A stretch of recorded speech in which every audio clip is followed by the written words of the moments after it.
সাত ব্যক্তি কিয়ামতের দিন আল্লাহর আরশের ছায়ার নিচে স্থান পাইবে। হুজুরে পাক সাল্লাল্লাহু আলাইহি সাল্লাম ইরশাদ করেন, সাত ব্যক্তি এমন রহিয়াছে যাহাদিগকে আল্লাহ পাক সেই দিন আপন ছায়াতলে রাখিবেন, যেই দিন আল্লাহর ছায়া ব্যতীত অন্য কোন ছায়া হইবে না, অর্থাৎ কিয়ামতের দিন। নাম্বার 1, ন্যায় পরায়ণ বিচারক বাদশাহ।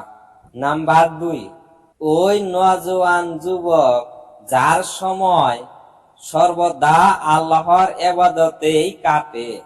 নাম্বার 3, যার অন্তর সর্বদা মসজিদের সাথে লাগিয়া থাকে।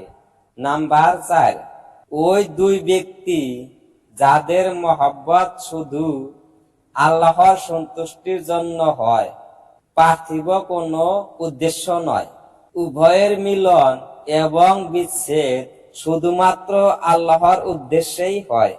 নাম্বার 5, ওই ব্যক্তি যাহাকে কোনো উচ্চ বংশীয় সুন্দরী নারী নিজের দিকে আকৃষ্ট করে, আর ইহার পরিবর্তে আর সে পরিষ্কার বলিয়া দেয় যে আমি আল্লাহকে ভয় করি।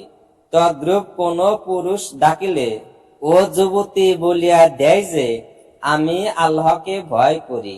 নাম্বার 6, যে ব্যক্তি দান খয়রাতের ব্যাপারে এত বেশি গোপনীয়তা অবলম্বন করে যে তার বাম হাতেও টের পায় না যে ডান হাত কি খরচ কইল।